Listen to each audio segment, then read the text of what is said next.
You still have some documentation. You see that left over. If you have an old version of the books lying around, then you will see that. We're not going to use that term, but MCAS is still around for some reason because of the history. But Defender for Cloud App is a new name. Now, what it does, it basically have something called the Cloud Access Security Broker.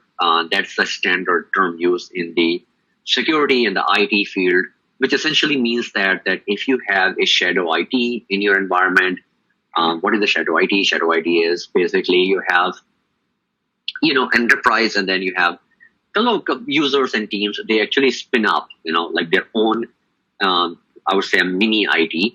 And then they'll say, well, let's say your organization using SharePoint for storing the documents, but they wanted to use something like Dropbox for that, right? For whatever reasons, and they use that.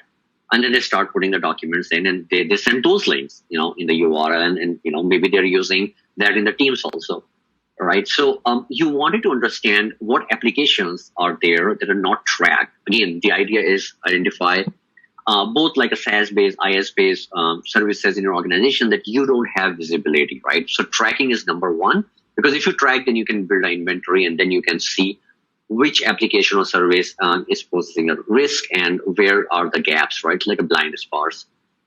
Now, once you have that, right, there are a couple of things it also allow you to do, right? So sensitive information, you can classify.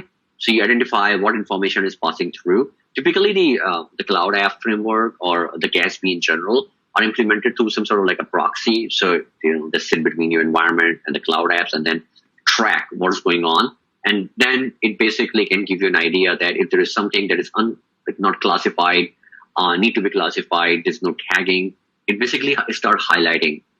Practically speaking, if you work with the Windows environments, like a large scale enterprise, you will see that use of services and products like ADFS, Active Directory Federation Services. And then behind that, you basically have a lot of applications that still require authentication through the ADFS, and then within that there will be a range of line of business applications that don't necessarily have visibility into the cloud, right? You don't know if they exist, and that's where things start becoming interesting, right? So the Cloud Application Framework gives you that visibility. So how we do that, and there's a whole range of things. You basically have the connectors, you have a discovery feature, and then you have the installation through the proxy and the session management, right? Because whenever you establish a session with, let's say, to the cloud, you can monitor that session. And again, it will come down to the conditional access policies where you can track that. Now, what do you do with all these things, right? You're basically going to protect against a threat and anomalies. Like if there's an unusual activity happening, maybe there is a malicious attack happening because of the use of application, because of use of these services that are not tracked, then you can actually surface it up into the Cloud App through the Cloud App Framework, and then you can do something about it, right? Now, in terms of the compliance is something that is kind of like dependent on the organization. I will show you a quick demo, like, how you can create alerts and then surface them up based on like your requirement. Again, I think exam doesn't want you to master every single aspect of it. I think it does require you to understand, like, if you create an alert, how to investigate it, what do you do about it, and then M365 portal will show you that alert. Remember, we have an incident option over there. It will show up as an incident as with any other alert, right? So it's a little bit agnostic with like how it goes over there. But of course, you need to create that alert based on the need, like a compliance requirement based on the organization, right? So Security Operations Analyst, I think the key takeaway would be that how to create that, how to investigate it, how to close it. But just knowing the capability is the first step. I will show you a few things here, like how to get there, and we're going to have a very quick demo on this. So how to get there. So again, Defender for Cloud App, if you don't see this option, you will see a link, and then you basically sign up for trial. Again, with any other thing, if you don't have access to it, just search for trial. Most of the time, I would say all the time, all the services we are covering here, the trial is available. So you go and basically get the trial. And then once you have that, then it will basically give you this portal, right? Now, again, as with the endpoint, we have some of the features will surface up in the Defender. particularly related to the incident and the alerts. And then the others would be in its own sort of like a on its viewpoint. Will give you access to its own dashboard. You can do the alert management, and then you can mark it false policy or not. So what I will do is that rather than talking about it, I will show you, and then it will be much easier to cover these things. I put them in the slide because if you're just reviewing the content, you might want to see what is the critical. All right, yeah, good. All right, so assuming everyone can see it, if not, then put in the Q&A. So we'll review it. Okay, so when you have it, right, you will have something. I will just minimize all this. Go back over here. You have the cloud apps. So this tab will show up. Now, you can expand on it, and then you have different options over here. Now, I think the most important thing that you will do is if you wanted to understand the capabilities, because this one is essentially going to be more like a high level in this view, and you basically want you to track everything, and you may not actually have everything set up from here. You wanted to go and start with, like, I will start from here. I have an alert. I briefly start actually with this yesterday when we were looking into it. And then here you will have a link here that is basically going to take you to this particular endpoint. It's called the name of your tenant, whatever it is. So mine is controlsalive365.portal.cloudsecurity.com. So this is the Defender for Cloud Apps. This is the way you can actually land directly on the portal. And it actually have I would say a better way right now to configure most of the options. This may change over time, right? That's, I think, the intention also to bring more and more functionalities over there. But it does give you a good view into what the core capabilities are, right? So there's a whole thing with the discovery. This is basically in the shadow ID and things like that. And then there is a application that you wanted to basically enable, disable. And then there's an investigation tab. So basically you get all the activities happening. So you can see a lot of activity from my account because I'm doing so many demos right now. So you can see that, there's a log on activity. It's tracking everything, right? So remember, if you have it enabled, it's going to track. It's going to analyze all the things that are going in. If I'm working with files, I don't have a files right now. But if you do, then you do have that. Then basically give you a view into your users, security configuration, and so forth. But one of the key things that you wanted to do, and you may wanted to start with, is looking at the policies, right?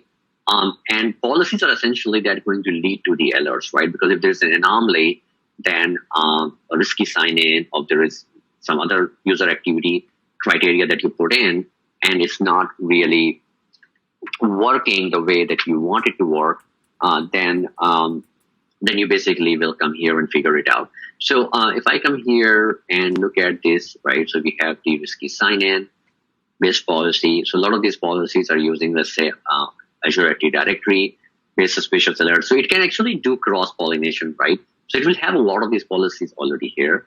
Now you can cherry pick and disable them, or again, this is something that you need to do based on your organization, but they're all like type of threat detection, right? They will give you that on a day one. Now, what usually you also do is you wanted to come in here, and I will just go here, and you create a policy, an access policy. Actually, go back here. I will just pick. You can create the access-based policy. For the access-based policy, you have to set up certain things.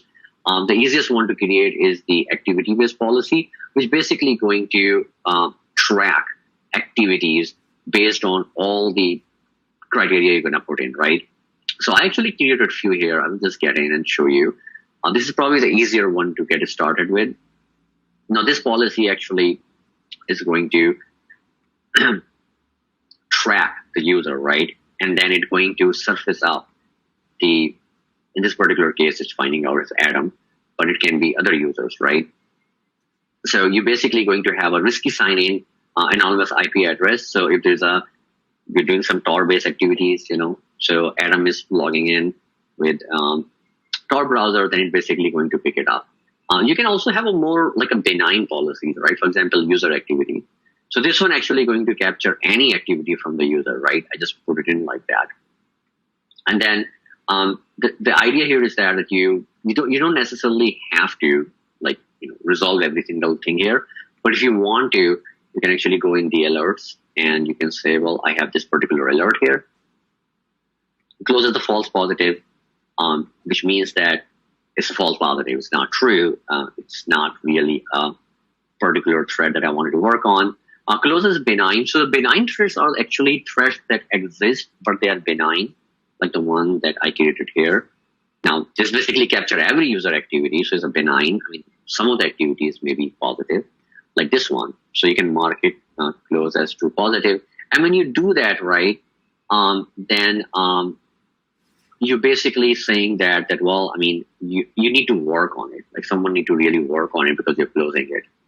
And then you close the alert here.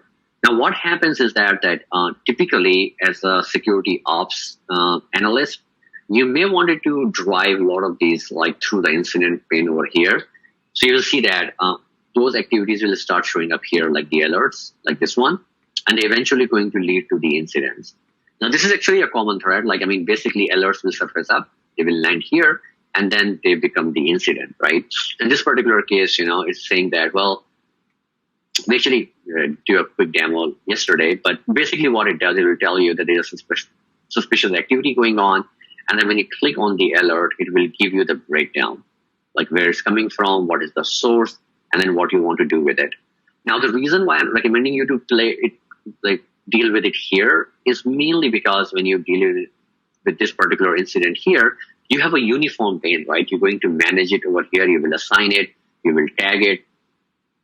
You're basically going to manage the status at single pane. That's the idea. But in order for you to actually work on it, like literally going to go and have a deeper look, you may want to come to this portal, the Cloud App Security portal. Now, it can be a little frustrating at times because you have two places to go and manage these things, and then you wanted to go and perform some sort of I will go back here. Let's go back to the policy. Yeah, you wanted to do some configuration, like edit the policy. You're basically doing it over here. I believe you can do a lot of it from here too, but if you go here, you have some control over here, but this is more governed by the app related features, right? Like app discovery, app catalog. But if you want to do like a very deep configuration on the policy, I don't think its feature parity exists here right now. So if you're doing just like a POC or just exploring, I would say just go here and go to the documentation and then just play around here. You can just create these alerts, like a policy-based alerts very easily. You can create a activity-based policy, and then you can say that I want to mark with a threat, and then you can create a filter here. Filter can be anything, can be based on the app, can be based on the device, can be based on the IP address. So this is something that you may want to play with. I mean, the one that I created was really simple. I basically said, well, if the particular user from organization or from domain, then create an alert. It's a benign alert, right? I just wanted to get some sense of what's going on. But you can create advanced alerts, right?